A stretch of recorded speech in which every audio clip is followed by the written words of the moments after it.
today is a continuation of last week. We want to look at this palliative. Is it thought out or an afterthought? Having said that, what are the steps that government can bring up? The winning future inclusion has already stated it. Increase food production. But last week when we defined a palliative as something something in the... Yes, it's treating the symptoms to treat the instead symptoms, of the cause of the symptom. Not the cause Yes. itself, just by the way. So the question now is, having seen that this palliative thing is not working, what should government do to ensure that at least some people, there's food, like the mini feature said, and including you too, that there's food for everyone? It's very simple. First and foremost, the government should, especially the president, should withdraw that his position, whereby he said that food should not be allowed to come in so that we can produce. And he knows that, or maybe he's not informed, that there is high level insecurity in the country. And with high level insecurity in place, people cannot go to farm. Yeah. Whether you want to go into peasant farming or mechanized farming, you need peace before you can do that. So the first thing you should do is to open the borders. Let food come in now. Even though if people will go to farm, there is no way that they will cultivate today. The crops will grow and mature for harvest. At least it will take a period of time, maybe 6 months, depending on the type of crop that is cultivated. Yeah. Some will last for a year. So that period of cultivation, people need to eat before they can go to farm. So now that there is no food in the country, what is the best action to take? The best action is to open the borders. Let food come in massively. When food comes in, after that, it should tackle issue of insecurity. Nigerians have been clamoring for state police. As a first citizen of this country, if he sends a bill to the National Assembly, the National Assembly will give it a very speedy action. They look at it and pass it into law. Once it is passed into law and the states begin to have state police, there is no way that we will not have security in this country. Because the unity police system we are running is not enough. The number of police is about estimated to about 350,000, which to be providing security for 200 million people. That is not enough. So if we have state police, all the states will have their own police. This issue, I always hear people say that the governors will not be able to pay the salary of police. I just wonder. In most cases, it is the governor that are even buy equipment for the police, the federal police. They are the one buy vans for them, paying their allowances and all that. So the fear that the governors will not be able to pay them, should it come, let us get to the river before we think about crossing it. So state police is very vital. As a journalist, I've written a lot of articles. People will come. I wrote a story about state police the other time, which I say it is overdue. That Nigeria is overdue for state police. Somebody called me from Akwa Ibom State, from Calabar. He said, my brother, do you know that here, when people are committing crime, the federal police will just be hiding because they feel that they are not from that place. All their concern is about their money. They don't go and attack the people perpetrating crimes. But if the police officers are from that community, they will not wait to see their father's mother, brother, and sister be killed and just be standing by. Recently, there was a armed robbery attack in Kogi. There was a picture of a police officer with AK-47 hiding instead of attacking the armed robbers. Those are members of the state police. But if they have come from that community, seeing the havoc being done by those armed robbers, they would have risen up to the occasion and counter their action. Okay. So state police is very, very essential. Then we also hear about forest guard. The issue of forest guard, if they are well equipped, they can contribute to the issue of the high level of insecurity we are having in this country. Okay. I agree with you. No doubt the issue of insecurity is one of the reasons for the food crisis we have. that have led to the increase in prices. But then, before we get to the issue of food prices, we talked about how do we get the farmers back to the farm. How do we get that done? Yes, you mentioned it, to me is in passing. What are the steps that government should take? I'll just bring one that maybe you add. We know that definitely creating a conducive atmosphere is one, and that's the issue of security and so on. What of the issue of facilities, loan, equipment, pesticide, and above all, the market?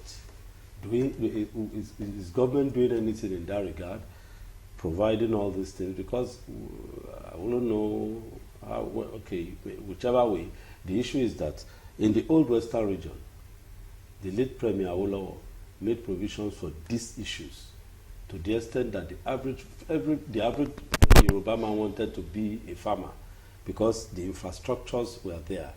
In fact, for your information, there were various farm settlements, about 6 of them, yes, all over the western state then. And those settlements were to encourage people to come and farm. They were given land, large expanse of land. There are so many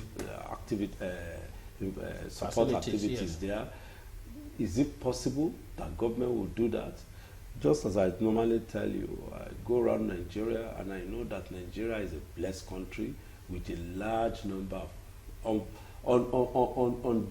unused land, as it were, that the land again is fertile. Just like one of the respondents said some few seconds ago, Nigeria is a country that you just dig, dig throw something down. Or even sometimes you don't even need to dig. Yes. Just throw something down. Then 2-3 days, if no goat or chicken goes there to eat it, it will begin to grow. Anything you can think of. So why is it that that issue of improved agricultural output is not pursued in Nigeria? There are many factors. Yeah. First and foremost, the federal government itself is just daydreaming when it comes to agriculture.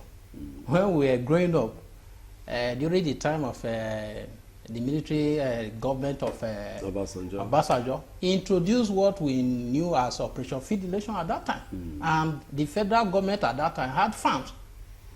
Even in my defunct Bede state, that is now Delta Edo. Ogbemudia, we used to have a farm there. We called it Ogbemudia Farm.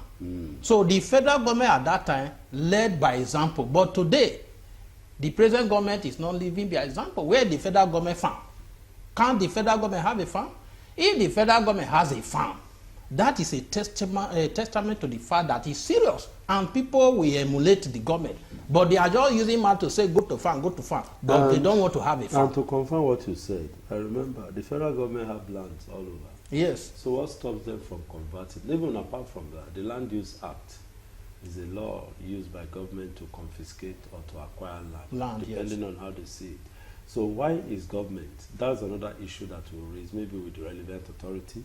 Maybe we'll call the relevant authorities, those people in charge of lands, those people in charge of agriculture in the federal. Maybe we'll work on that. We'll work with our producer to see how we can get around that issue.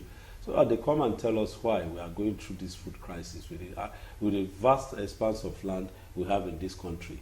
And whatever is the limitation, let us know, so that if there is need, people like us can put our mouth in it, put our hand in it and leg in it to ensuring that the limitation of acquiring land is out of it. But I know there is no limitation because government is government. Yeah, government does not have problem when it comes to land. Because, so, for instance, now this Lagos Calabar coastal road that they want to construct now, have they not given notice to the houses that were built along that line? They have given the notice. So if the federal government wants to is serious with the issue of farming, they can go to any state and acquire land, but they are not serious about that. And this, they will throw it to them. The federal government should be serious about farming. It's not something lip service. People are struggling. You can't, in this day and age, you can't continue peasant farming. Is that so? Yes.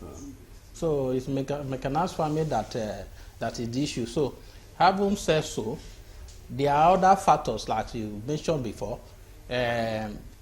if the federal government is leading by example by having so far, the state governors will be challenged, and they will acquire land, and from there the farmers will provide tractors. When I was growing up there, even Shehu Shagari introduced a green revolution there, whereby all the federal government had a farm, the governors then, they had farms.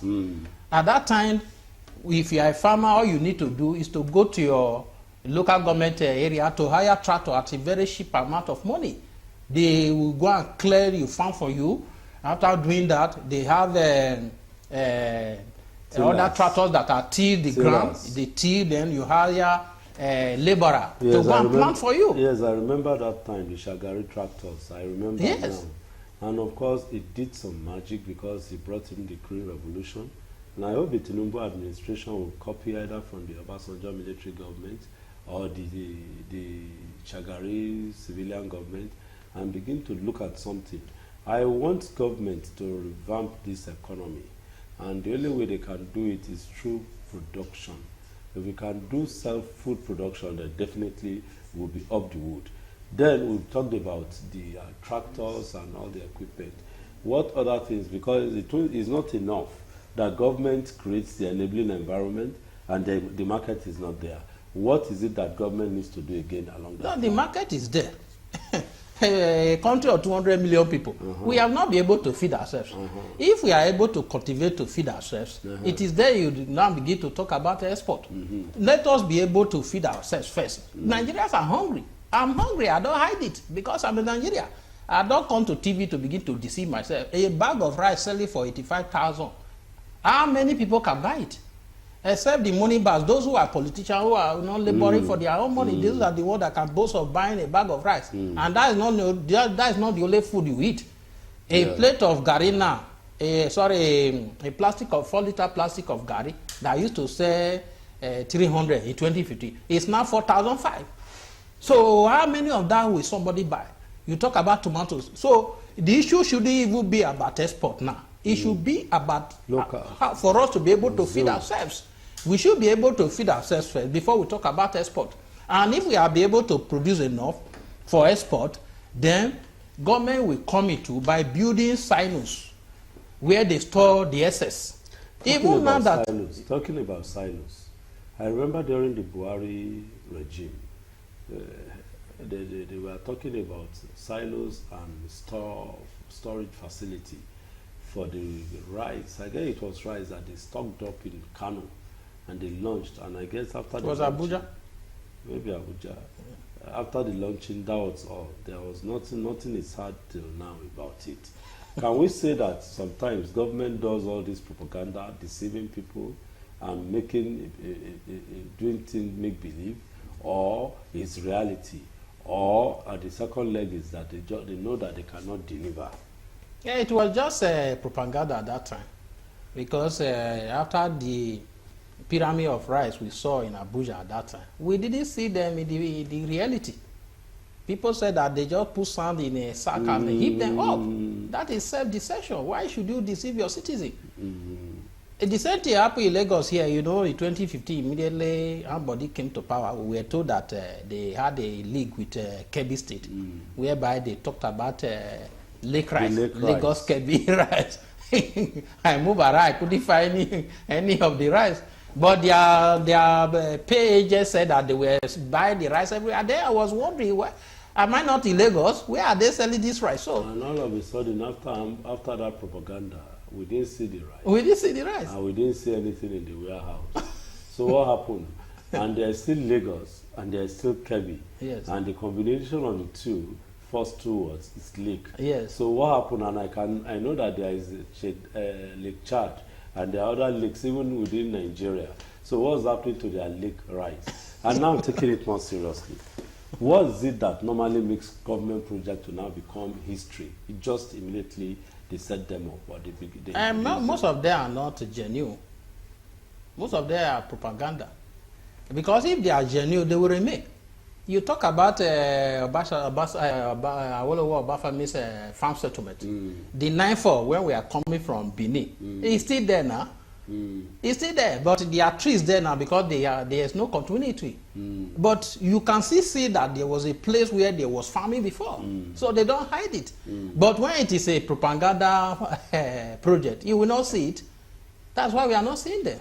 And I guess this is the time to call on the people, for the people to know that whenever government brings out a program that is propagandish in nature, we should bring it down so that we don't suffer. For us to keep quiet, we are the ones suffering from this propaganda, because all these things cost money and the money goes into private pockets. That is it. So to me, the question now is that what role are the citizens supposed to play in this regard? The citizens should speak out as we are speaking. They should speak out. They should not be so bedeviled by ethnicity. That is one great factor that is affecting us. If you look around today, those who were those very forceful in those days, speaking against government, especially against the PDP, they are no longer talking. But it shouldn't be so. It's something that is affecting everybody. One should not say because my brother is now a president or is now a head of government, you keep quiet. And you are suffering inside. So the difference between us and the advanced countries is that when government formulate policies or introduces policies that is against them, they put aside their religion, they put aside their ethnicity, they put aside their state. All of them will unite and condemn it. If you listen to radio, I always listen to radio in the morning. The first thing I do as an analyst, I listen to radio, I make call, I send text message or WhatsApp message to contribute. People who are dying of hungry or hunger, they are always praising the government. And I wonder, are we not in the same country? Is it that I'm so unpatriotic that I'm not seeing the beautiful thing the government is doing? Is it only they that are seeing the beautiful things that government is doing? They will call in and always praise the government. The man is doing well. Tinubu is doing well. He's doing very, very well. Let us support him. Let us pray for him. I say, is that how it is done? You are buying a bag of rice, 85,000. When we were buying it 7,000, they say when they were in the opposition, they said we were suffering. Now that we are buying it at 85,000, are we happy now? Yes. Are we enjoying now? And somebody will praise such a government? Nigerians are not happy now, but that's how it has been ever since the time of the military, since the time of PDP, and even since the time of APC. Don't forget, I remember what even caused all this mayhem in prices was the change mantra. And as soon as Buhari came in, I work with paper because by virtue of my work, it is paper that I deal with. And I remember a ream of paper, this type of paper was 350 naira or so. All of a sudden it becomes 600, 700, 800, 1,000, 1,002, all within a space of maybe 6 months. When we say what's happening, those who are selling were busy telling us this change. And now a ring is 6,000 naira from 300 naira. And you can imagine that on us. When were you buying it at 300? When? What year? That was around 2015 or 13. Okay. 2015 or 13. And yet you say that government and this one are the same. How can they be the same? Now, relax, take it easy, relax. What I'm saying is that government has really played a role in the course of the escalation of prices. And where the question I want to ask you is that why would such a thing be happening? Because there is a paper industry, there is a factory that's supposed to be producing paper in Nigeria. I don't even get to hear about it anymore. Right. The Nigerian paper mill somewhere in Cross River, the name just So mine is that what made that factory to be comatose? When we leave that one, we'll go to the Ajaokuta, the iron and steel. Why is it that government projects that are supposed to bring about improvement in life don't move on? It is because of national attitude of government They are not taking things seriously. Okay. The concentration of government today is only on oil. Okay. And why is it so? It is because of the unity system we are running on, because of the 1999 Constitution. Okay. Before the 4 regions, when we were having the 4 regions there, it was that time that we were running federalism.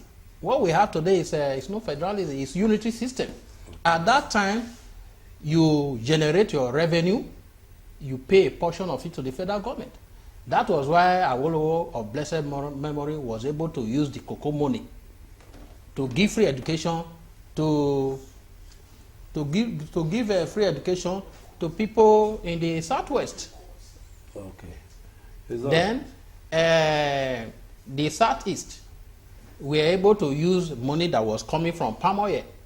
Then the Midwest then use palm oil and rubber. Okay. The north used their groundnut. Okay. Every region had something. They were managing. Okay. We'll go on a short break. Come back as it may. Let's continue with our conversation here in the studio.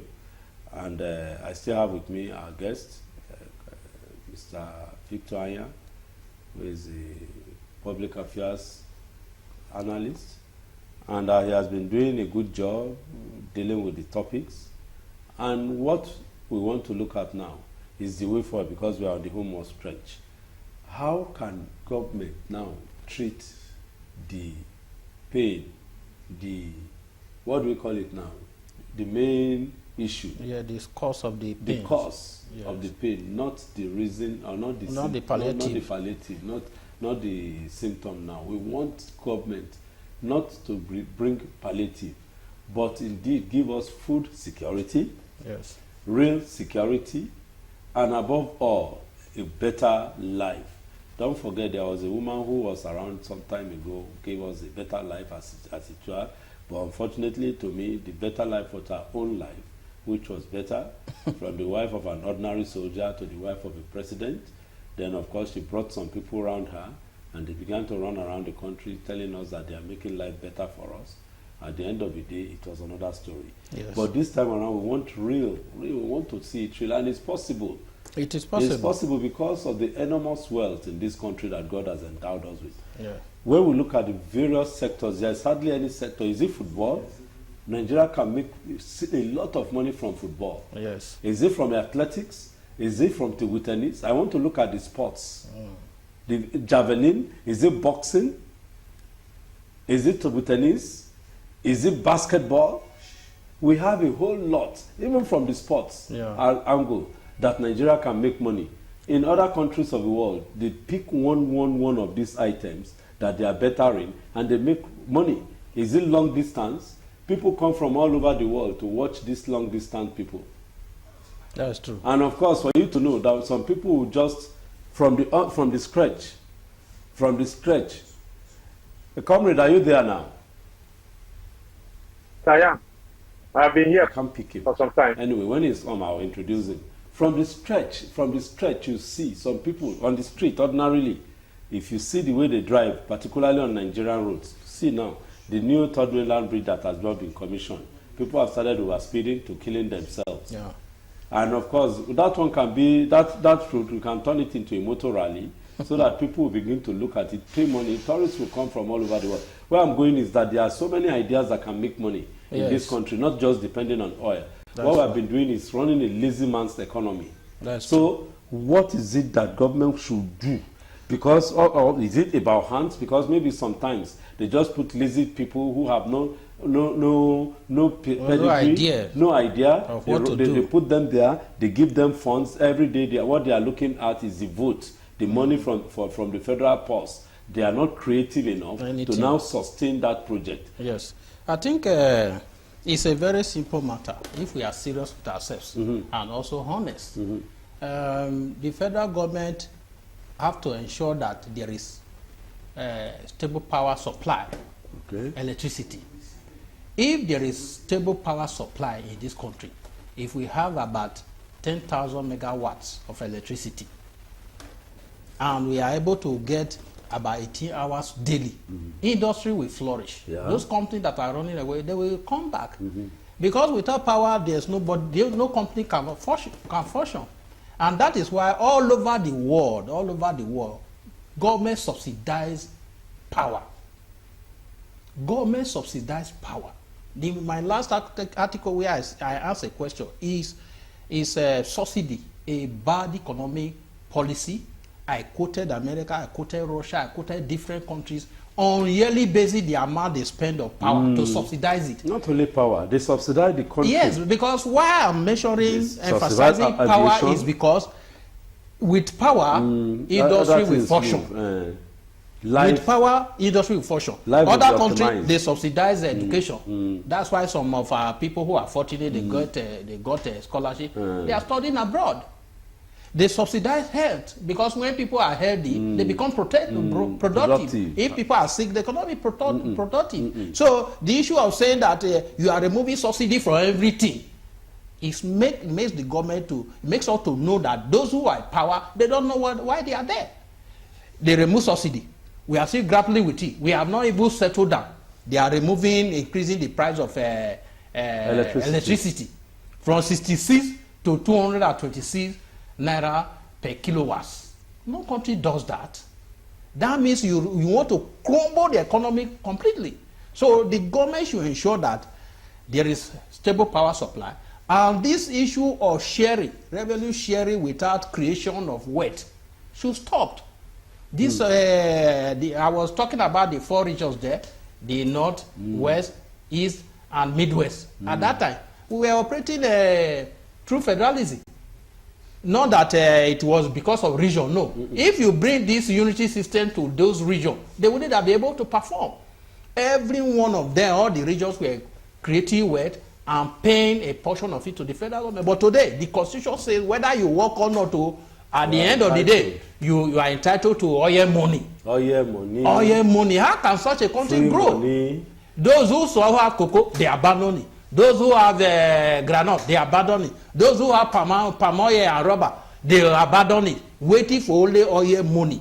And it is only the Niger Delta that is paying dearly for it. In the Bible. It's not done that way. In the Bible, I know about the story of the prodigal son. Yes. Who did nothing. Saw his father very wealthy. He did not take part in the farm. It was his brother that was busy farming, supporting the father. He was just living a life of a big boy, son of a rich man. A carefree life. He was doing that. Then along the line, the idea came to him that, oh boy, I even tired, say I just take crumbs from my papa. Let me take everything that I deserve. No, not share. Let me just take everything I deserve. He took it, and I wouldn't know why the father did that. Maybe for lessons purposes or for today, because this thing happened years ago. Oh yeah, take your money. The guy went off, started living. I like one of the Bible version. He said he lived a riotous life, which means he lived a senseless life, which means he lived a careless life, which means he was a spendthrift. And I will land it on that. Nigeria has been living as a spendthrift, squandering oil money. This journalist who eventually became a senator, Chris Anyanwu. Yes. Chris Anyanwu, I guess she's the one, or we can win, one of the two of them, did a piece, A Squandering of Riches, a documentary. I guess it's Onyeka. Onyeka can win. A Squandering of Riches. And of course, if I don't know, maybe you heard it, Ghana said they have learnt how not to squander their oil money. Ghana is doing well with the oil money that they have discovered, with oil that they have discovered in their own backyard. Nigeria has squandered it, and every talk, you made me to go there, every talk about the oil wealth is history. And it's unfortunate because this is a natural gift given by God to us, for us to use it to develop ourselves and this country. But be that as it may, where am I going with this short story so as to elicit your own reaction, is that can't we look aside oil and now begin to develop? That's why I was going to the sports part alone. Look at the stars we have in football. People just come, push them and go. And unfortunately, in other countries where we have this little number of people who are footballers, the lot of fund comes into government coffers by their exports. But here in Nigeria, the money doesn't come. Is there no way that these things can be arrested so that Nigerian can breathe? Then we can have something to say, yes, Nigeria will enjoy from Nigeria.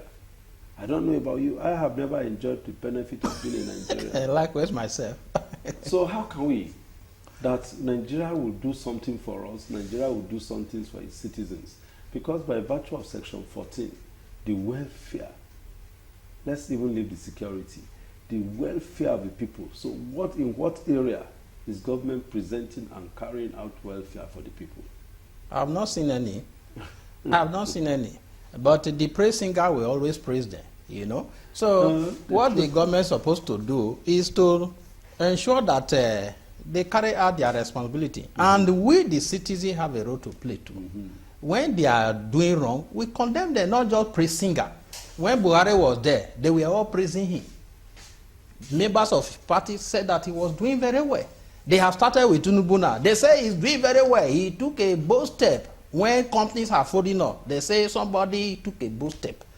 Is that how it's supposed to be? You speak when things are going wrong, whether you are in the party or not. That is why other nations are growing. You don't say because you belong to the party, whatever the party does is right. No, it's not right. Because if things go amiss, it's going to affect you. Look at insecurity today. Is it not affecting all of us? Is it? So government, the citizen must say the truth when things are going amiss. And another thing is by peaceful protest. I mentioned it that time. That is the greatest tool that citizens use to checkmate the excesses of government. When government is going amiss, citizens will say, no, we are going amiss. Today we are hungry in this country, but people we have given our mandate to represent us are buying cars worth 160 million. 160 million. Whereas they are asking us to tighten our belt. That is not patriotism. We all must be able to make sacrifices. It is not only the ordinary citizen that should be making sacrifices. But what we have in Nigeria today is that it's only the masses, the ordinary citizens that are making sacrifices. That is not how a country is supposed to be. Now, talking about sacrifices, what are the sacrificial options that the leadership should do? One or two before we go. Yes. For instance, why should they buy a car worth 160 million for themselves? Okay. They can buy a car of 20 million. And again, why are they importing these cars? We have car manufacturers in Nigeria. They have told us that we should patronize Nigeria-made goods. Why are they going outside to buy import cars? Is that not a deception? In Walmart, you are saying Nigeria should patronize Nigeria-made goods, whereas you are going outside to import goods. That is not patriotism. That is deception. And again, this issue of sending their children to foreign university when our own university are almost collapsing. If they have their children here, they will put effort in place to ensure that the university are well maintained. But because they don't have their children here, that's why they don't care about the state of the university. Look at the health sector. They don't go to the hospitals here. Whereas they will say they have built hospitals. They don't attend the hospitals. How can they be going to foreign hospitals and expect our hospital to be good? How many foreigners come to hospitals here? So, really, I hope those who ought to know have listened to our guests squarely and seriously.